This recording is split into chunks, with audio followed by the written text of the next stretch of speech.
پہلی بات روزہ رکھیں، دوسری بات توبہ کریں، اور تیسری کیا ہے؟ بحال ہو جائیں، کیونکہ یہ ایک پروسیس ہے، یہ ایک عمل ہے۔ اور اصل میں جو لینٹ سیزن ہے، اس کا ببلیکل جو پرپس ہے، جو بائبلی مقصد ہے، وہ بھی یہی ہے۔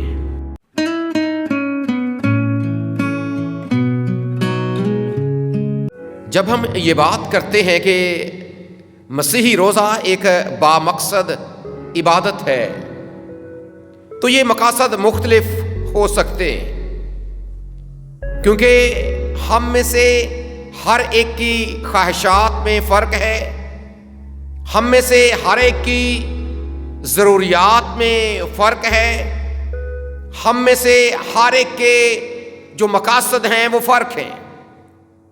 ممکن ہے کوئی اولاد کے لیے خدا کے سامنے بھوکا اور پیاسا آتا ہے، ممکن ہے کوئی بیٹے کے لیے یا پھر بیٹی کے لیے، ممکن ہے کوئی اپنی مشکل کو لے کر، ممکن ہے کوئی اپنی بے روزگاری کو لے کر، ممکن ہے کوئی طالب علم اپنی کامیابی کو لے کر، ممکن ہے کوئی روپے پیسے کو لے کر، ممکن ہے کوئی اپنے گھر کے لیے، گھر والوں کے لیے، اپنی کلیسیا کے لیے، یا پھر اپنی قوم کے لیے، یا پھر اپنے ملک کے لیے، یا پھر عالمی حالات کے لیے۔ سو مختلف مقاصد ہو سکتے ہیں، لیکن آج ہم جس بات پر غور کریں گے وہ یہ کہ جو بائبل کا مقصد ہے وہ کیا ہے۔ روزے کا جو بائبل کا مقصد ہے وہ کیا ہے، یہ بات یاد رکھیں۔ یہ سارے کے سارے مقاصد اور یہ مختلف مثالیں ہمیں روزے کے حوالے سے بائبل مقدس میں بھی نظر آتی۔ اگر ہم مقدس موسیٰ کے روزے کی بات کریں تو معاملہ فرق ہے، مقدس ایلیا کے روزے کی بات کریں معاملہ فرق ہے، نینوا کے لوگوں کی بات کریں معاملہ فرق ہے، آستر کے زمانے کے اسرائیلیوں کی بات کریں معاملہ فرق ہے، مقدس داؤد کی بات کریں معاملہ فرق ہے، یا اس کے علاوہ کچھ اور مثالیں اگر پرانے عہد نامے میں ہیں تو ہر کسی میں ہمیں مختلف مقاصد نظر آتے ہیں۔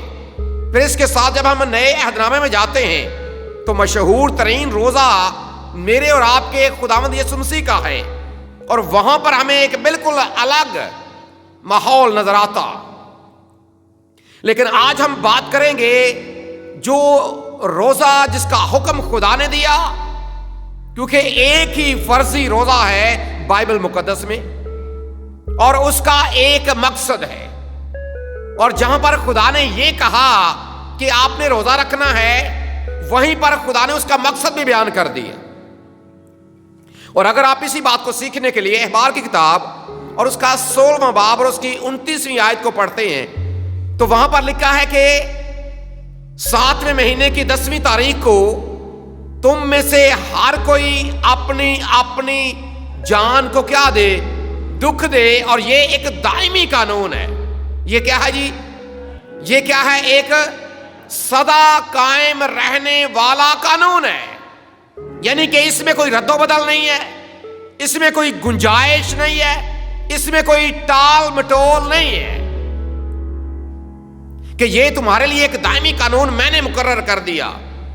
اور اسرائیلیوں نے جب اس روزے کے مقصد کو جانا اور پہچانا تو پھر انہوں نے، حالانکہ یہاں پر لفظ تو روزہ درج نہیں ہے، لیکن وہ بھوک اور پیاس کو بھی برداشت کرتے تھے تاکہ وہ یہ محسوس کریں کہ ہم اپنی جانوں کو دکھ دے رہے ہیں یا بھوک اور پیاس برداشت کر رہے ہیں، اور اس کا ایک مقصد ہے۔ مقصد کیا ہے؟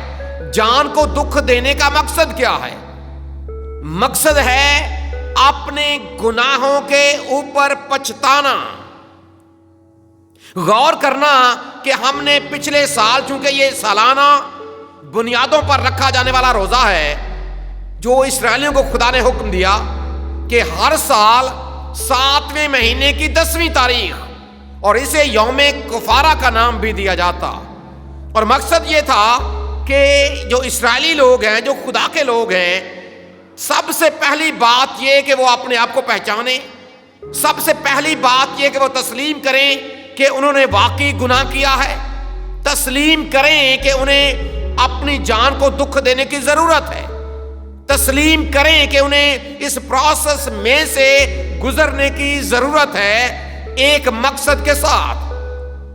چونکہ روزے کا جہاں پر یہ مقصد ہے کہ انسان اپنے آپ کو جانے اور پہچانے، اپنی حیثیت اور اپنی ویلیو کو جانے، وہ اپنی پوزیشن کے بارے میں معلومات رکھے، سوچے کہ وہ کیا ہے، سوچے کہ اس کی حیثیت کیا ہے، سوچے کہ وہ اس کے جو شب روز ہیں، جو اس کی زندگی ہے، وہ کیسے گزر رہی، اور پھر اس بات کو لے کر وہ بھوک اور پیاس کو برداشت کرے، اور بھوک اور پیاس کو نہ صرف برداشت کرے بلکہ اس کے ساتھ ایک اور فیصلہ بھی لے، چونکہ روزہ اصل میں بھوک اور پیاس کو برداشت کرنے کا نام ہے۔ اگر آپ اس کو لغوی طور پر سیکھتے ہیں تو روزے کا مطلب ہے کہ خوراک سے پرہیز کرنا، کھانے سے پیچھے ہٹنا، یا پھر بائبلی معنی کی طرف جائیں گے تو اپنی جان کو دکھ دینا۔ لیکن یہ صرف یہاں تک محدود بات نہیں ہے کہ آپ نے روزہ رکھ لیا، اپنی جان کو دکھ دے لیا، بھوک اور پیاس برداشت کر لی اور بات ختم۔ اگر آپ روزے کو صرف اسی حد تک لیتے ہیں تو یہ آپ کی غلط فہمی ہے، آپ اس کو بالکل محدود کر رہے ہیں، بلکہ روزہ آپ کو ایک اور طرف بھی لے کر جاتا ہے کہ نہ صرف آپ نے اپنے گناہ پر پچھتانا ہے، بلکہ اس کے ساتھ ساتھ آپ نے ان کو چھوڑنا بھی ہے، آپ نے ان کو چھوڑنا ہے اور چھوڑنے کا پکا ارادہ کرنا ہے۔ اور دوسرے لفظوں میں آپ یہ کہہ سکتے ہیں کہ آپ نے اپنی زندگی میں یو ٹرن لینا،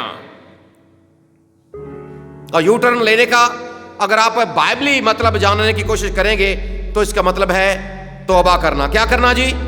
توبہ کرنا، یعنی جو سب سے پہلا کام یہ ہے کہ آپ یہ بات کو جانیں اور پہچانیں، اس ضرورت کو محسوس کریں کہ واقعی میں گناہگار ہوں، اور پھر اس پر پچھتانے کے لیے آپ اپنی جان کو دکھ دیں، اور پھر اس کے ساتھ آپ اپنے دل کے اندر یہ پکا ارادہ کر لیں کہ اب میں نے جس راستے پر میں چل رہا تھا، اب میں نے اس پر چلنا نہیں ہے، اب میں نے واپس مڑنا ہے، کیونکہ یہ راستہ جس کا انتخاب میں نے کر رکھا تھا یہ تو اصل میں مجھے تباہی اور بربادی کی طرف لے کر جا رہا تھا، یہ تو مجھے اس طرف لے کر جا رہا تھا کہ میں تو ہمیشہ ہمیشہ کی آگ میں ڈال دیا جاتا، ہمیشہ ہمیشہ کی آگ میں پھینک دیا جاتا۔ اور جب آپ زندگی گزارتے ہوئے جب آپ آگے بڑھے اور کسی بھی مقام کے اوپر آپ نے پاک کلام کو سنا، پاک کلام کو سیکھا، یا پاک کلام کو پڑھا، یا خدا کی آواز آپ کے کانوں تک گئی، اور آپ نے پھر اس بات کو جان لیا، پہچان لیا کہ میں غلط ہوں، میں واقعی گناہگار ہوں، اور مجھے توبہ کی اشد ضرورت ہے، مجھے اس راستے سے واپس مڑنے کی ضرورت ہے، کیونکہ توبہ کا لغوی مطلب بھی یہی ہے کہ آپ اپنی زندگی میں جس راستے کے اوپر گامزن ہیں آپ اس سے واپس مڑیں۔ واپس مڑنا اصل میں توبہ۔ اور روزہ نہ صرف آپ کو پچھتانا سکھاتا ہے، نہ صرف آپ کو پچھتانے کی طرف لے کر جاتا ہے، ٹھیک ہے، باقی ہم نے مقاصد رکھے ہیں، خدا کے آگے رکھنے بھی چاہیے، ہم رکھتے ہیں، مختلف معاملات کو لے کر ہم خدا کے سامنے مقاصد رکھتے ہیں، لیکن سب سے بڑا مقصد یہ ہے کہ آپ اپنے گناہوں پر پچھتائیں، اور پھر یہ کہ واپس مڑیں، اور پھر جو تیسری بات ہے وہ ہے بحال ہو جائیں۔ کیا ہو جائیں جی؟ پہلی بات روزہ رکھیں، دوسری بات توبہ کریں، اور تیسری کیا ہے؟ بحال ہو جائیں، کیونکہ یہ ایک پروسیس ہے، یہ ایک عمل ہے۔ اور اصل میں جو لینٹ سیزن ہے اس کا بیبلیکل جو پرپس ہے، جو بائبلی مقصد ہے، وہ بھی یہی ہے لینٹ سیزن کا، جس میں سے عالمگیر کلیسیا بھی گزر رہی ہے اور ہم سب بھی گزر رہے ہیں، جو اس کا بائبلی پرپس، بائبلی مقصد ہے، کتاب مقدس کا جو مقصد ہے وہ یہ کہ خدا کے لوگ روزے جیسی عبادت کریں، گناہگار ہونے کی حیثیت کو جان لیں، اپنی زندگی میں یو ٹرن لے لیں اور توبہ کر کے وہ بحال ہو جائیں۔ بحالی بھی ایک عمل ہے، اور بحال ہونے کا مطلب یہ ہے کہ آپ جس پوزیشن پر تھے یا جس کے لیے آپ کو خدا نے بنایا، آپ اس کے اوپر پھر سے آ سکیں۔ اور اگر آپ اسی بات کو سمجھنے کے لیے پاک کلام کی طرف جاتے ہیں تو ایک آیت ہم پڑھیں گے، جن کے پاس بائبل ہے ذرا کھولیں اور مکاشفہ کی کتاب آپ نکالیں اور اس کا دوسرا باب، مکاشفہ کی کتاب کا دوسرا باب اور اس کی 4 اور 5 آیت، 2 آیات ہیں۔ 4 آیت آپ میں سے پہلے کو پڑھے جی، شاباش۔ مگر مجھ کو تجھ سے یہ شکایت ہے، کس کو جی؟ یہ قادر مطلق خدا یسوع المسیح کلیسیا سے کلام کر رہے ہیں، ان کو پیغام دے رہے ہیں کہ مجھے تجھ سے یہ شکایت ہے۔ اب شکایت اسی صورت میں ہوتی ہے کہ جس مقصد کے ساتھ کوئی بنایا جاتا ہے اور وہ اس مقصد کو نہ پورا کر رہا ہو، تو اس کا مطلب ہے کہ بنانے والے کو یہ شکایت ہے۔ بنانے والے کو کیا ہے جی؟ اس لیے یسوع مسیح نے ان سے کہا، اس کلیسیا سے کہا کہ مجھے تجھ سے یہ شکایت ہے، کیا؟ تو نے اپنی پہلی سی محبت چھوڑ دی۔ تو نے اپنی پہلی سی محبت کیا کیا ہے؟ چھوڑ دی ہے۔ یعنی کہ جو تیرا مقام تھا، جو تجھے کرنا چاہیے تھا، یا جو تو اپنی زندگی میں پہلے کرتا رہا، یا جو تیری پوزیشن تھی، یا جو تیرا عہدہ تھا، یا جس کے لیے تجھے بنایا گیا، تو نے اس کو چھوڑ دیا۔ مجھے تجھ سے یہ شکایت، اور اصل میں یہ شکایت ہی ہے جس کو لے کر خدا نے آپ پہ لوگوں سے کہا تھا کہ آپ نے اپنی جانوں کو دکھ دینا ہے، اس لیے کہ اب وہ تمہاری پوزیشن نہیں ہے جو ہونی چاہیے۔ اگر ہم اسرائیلیوں کی بات کریں تو اس وقت ان کی یہ پوزیشن نہیں تھی، وہ اس معیار سے گر چکے تھے جو خدا نے ان کو دیا، وہ ان باتوں کو بھول چکے تھے جو خدا نے ان کو فرمائیں۔ انہوں نے پاک کلام کو، کلام کی باتوں کو پس پشت ڈال دیا تھا۔ اس لیے خدا نے ان سے کہا تھا کہ ایک دن تم مقرر کرو سال میں، تاکہ تمہیں یہ پتا چلے کہ ہم نے کیا کرنا۔ اور اس وقت تو سال بسال ہوتا تھا۔ اب خدا یسوع مسیح جو کلیسیا سے کلام کر رہے ہیں کہ مجھے تجھ سے یہ شکایت ہے کہ پہلی سی محبت مجھے تجھ میں نظر نہیں آتی۔ اگلی بات 5ویں آیت پڑھیں جی۔ بس خیال کر کے کہاں سے گرا ہے۔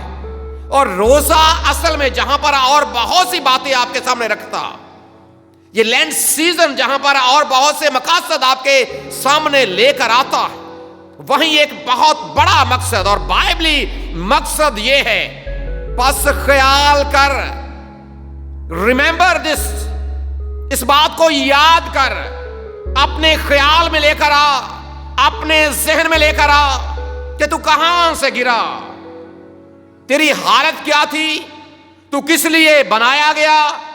بنانے والے خالق خدا نے تیری زندگی میں مقصد کیا رکھا تھا۔ خیال کر، یاد کر اس بات کو، یاد کر، جس طرح خدا نے کہا تھا احکامات میں بھی کہ یاد کر کے تو سبت کا دن، یاد کر کے کیا کرنا جی؟ سبت کا دن پاک ماننا۔ یہاں پر خدا کہہ رہا ہے خیال کر کہ تو کہاں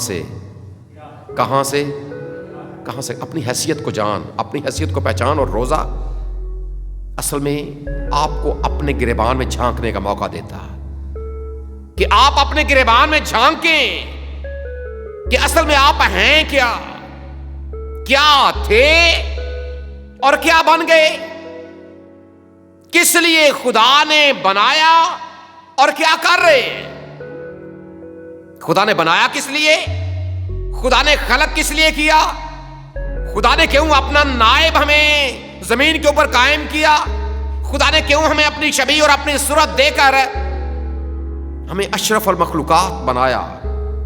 جب انسان بھول جاتا ہے تو پھر اس جیسی باتیں خدا کو کرنی پڑتی ہیں، خدا کو پھر یہ بتانا پڑتا ہے کہ ایک دن مقرر کرو اپنے لیے 7ویں مہینے کی 10ویں تاریخ، اپنی جانوں کو، ایک دائمی قانون دائمی سے مراد یہ ہر ایک انسان کے لیے کہ ہر ایک انسان یہ کام کرے، ہر ایک انسان اپنی زندگی میں اس بات کو جانے اور پہچانے. اور اسرائیلی تو سال بسال کرتے تھے، لیکن خداوند یسوع مسیح کی قربانی کے بعد خدا یہ چاہتا ہے کہ کم از کم ایک بار زندگی میں آپ کی زندگی میں وہ دن ضرور آئے، کیونکہ یہ ایک دائمی قانون ہے. یہ ضروری نہیں ہے کہ یہ 7ویں مہینے کی 10ویں تاریخ، مہینہ کوئی بھی ہو سکتا ہے، تاریخ کوئی بھی ہو سکتی ہے، دن وار کوئی بھی ہو سکتا ہے، وقت کوئی بھی ہو سکتا ہے. جب خدا کے پاک کلام کی آواز آپ کی کانوں تک گئی، کیونکہ پاک کلام میں یہ بھی لکھا ہے، خدا کا بندہ لکھتا ہے پولس رسول رومیو کے خط کے 10ویں باب کی 17ویں آیت میں، پس ایمان سننے سے پیدا. اور آپ نے کہیں سے سنا، خدا کا پاک کلام آپ نے سنا، اور آپ نے اپنے دل کو پتھر بھی نہیں کیا، کیونکہ اسرائیلیوں سے کلام کرتے وقت یہ کہی گئی تھی بات کہ جی اج دے دن سب سن دے ہو آواز یہوہ دی، نہ پتھر وانگر اپنا دل بناؤ تسی بھی. سو یہاں پر بس خیال کر تو کہاں سے گرا ہے، خیال کر، یاد کر اس بات کو، کس لیے بنایا گیا اور کیا کر رہا ہے. روزہ آپ کو اس طرف لے کر جاتا ہے. اور پھر آگے پڑھیں جیسی بات کو، اور توبہ کر لے. روزہ سکھاتا ہے اپنی پوزیشن کو جان، اپنے گریبان میں جھانک، اپنے گناہ کا اقرار کر، پچھتا اپنی زندگی میں، پہلا کام. اور پھر دوسرا یہ ہے کہ توبہ کر. کیا کر جی؟ توبہ کر، یو ٹرن لے لے اپنی زندگی میں ایک مقصد کو لے کر کہ بحالی پانی ہے. کیا کرنا ہے جی؟ آگے پڑھیں ذرا اسی بات کو. توبہ کے بعد کیا ہے جی؟ پہلے کی طرح کام کر، یعنی کہ جو جہاں سے گرا ہے اسی پوزیشن کے اوپر بحال ہو جا. یہ موقع خدا دیتا ہے لینڈ سیزن کے ذریعے سے کہ ہم اپنی زندگی پر غور کریں، اپنے بارے میں سوچیں کہاں سے گرے ہیں، اور پھر یو ٹرن لے کر توبہ کر کے ہم بحال ہو جائیں. اور جب آپ بحال ہونے کے مطلب کو جاننے کی کوشش کرتے ہیں تو یہ بالکل ایسے ہی ہے جیسے آپ کا بدن ہے. آپ مثال لے سکتے ہیں اپنے بدن کی، اور آپ کے بدن میں مختلف اعضاء ہیں جو ایک دوسرے کے ساتھ جڑے ہوئے. کیا ہے جی؟ ایک دوسرے کے ساتھ جڑے. کئی بار زندگی میں کئی بار حادثات ہوتے ہیں اور انسان کا جو بدن ہے اس میں جو جوڑ ہے وہ اکھڑ جاتا ہے، یا کوئی ہڈی فریکچر ہو جاتی ہے، ٹوٹ جاتی ہے. اور جب تک وہ آگے پیچھے جوڑ رہتا ہے نا، انسان کو بڑی تکلیف ہوتی ہے. لیکن جیسے ہی آپ ڈاکٹر کے پاس جاتے ہیں، آپریشن ہوتا ہے، یا پھر آپ کسی ہڈی جوڑ والے کے پاس جاتے ہیں اور وہ جوڑ کو دوبارہ سے اسی جگہ پر میل دیتا ہے، جب وہ جوڑ اپنی جگہ کے اوپر آ جاتا ہے یا ہڈی اپنی جگہ کے اوپر آ جاتی ہے، آپ آرام محسوس کرنا شروع کر دیتے ہیں. کیوں جی؟ ایسا ہی ہے. یہ بحالی بالکل ایسا ہی، ریپیئر، دوبارہ سے مرمت کر دینا، دوبارہ سے اپنی جگہ پر آ جانا. جہاں سے جوڑ اکھڑا تھا وہیں پر بحالی آ جائے، یہ اصل بحالی. اور یہ بات جہاں پر بھی خدا نے اس کلیسیا کے ساتھ مخاطب کر کے کی، اور آج یہی بات میرے اور آپ کے سامنے بھی ہے. لینڈ سیزن میں سے ہم گزر رہے ہیں، لیکن کیا ابھی تک ہم نے خیال کیا ہے، یاد کیا ہے کہ ہم کہاں سے گرے؟ کبھی خیال کیا ہے کہ ہماری پوزیشن کیا ہے؟ کبھی خیال کیا ہے کہ ہم کیا تھے اور کیا بن گئے؟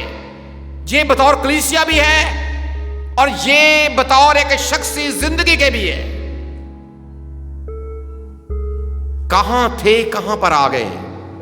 یہ راستہ جس پر ہم چل رہے ہیں، کیا یہ واقعی وہ بحالی والا راستہ ہے؟ کیا یہ واقعی وہ صراط مستقیم ہے؟ کیا یہ واقعی وہ راہ حق اور زندگی کو جانے والا راستہ ہے؟ اگر آج تک یا اس سے پہلے آپ نے ایسا کر چکے ہیں، پاک کلام کو آپ نے سنا ہے، آپ بحال ہو چکے ہیں، خوبصورت بات ہے. اسی میں آگے بڑھتے رہیں، اسی راستے پر آگے بڑھتے رہیں، کیونکہ آپ بحال ہو چکے ہیں.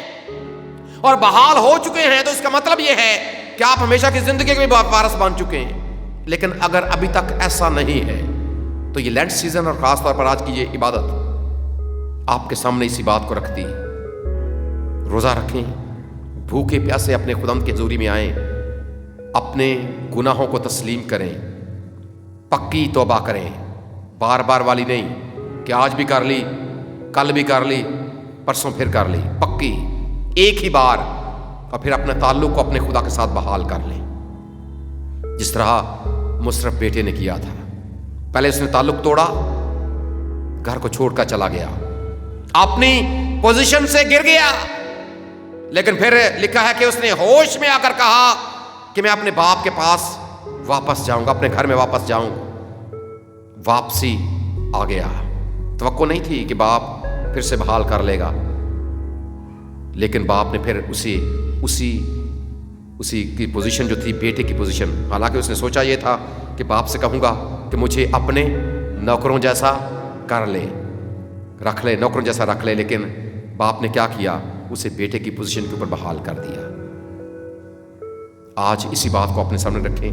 اگر خدا نے وقت دیا ہے، اگر یہ لینٹ سیزن ہمارے خدا نے ہماری زندگی میں ہمیں دیا ہے، گریبان میں جھانکیں، پچھتائیں اپنے گناہ کے اوپر، یو ٹرن لیں، توبہ کریں، اپنے خدا کے ساتھ بحال ہو جائیں. اور اسی لیے خدا یسوع مسیح بھی زمین کے اوپر آئے تھے، اسی انسان کو اس کی پوزیشن واپس دلانے کے لیے. اس کی جگہ پر خدا یسوع مسیح نے اپنے آپ کو قربان کر لیا تاکہ انسان بچ جائے، تاکہ انسان بحال ہو جائے. توبہ کریں، خدا یسوع مسیح کو اپنا شخصی نجات دہندہ قبول کریں، اپنی پوزیشن پر بحال ہو جائیں، اور پھر اس کو مستحکم کریں. اسی ایمان میں آگے بڑھتے رہیں اور ہمیشہ کی زندگی کے وارث بن جائیں. ہمارا خدا ہمیں ایسا ہی کرنے کا فضل عطا کرے. آمین.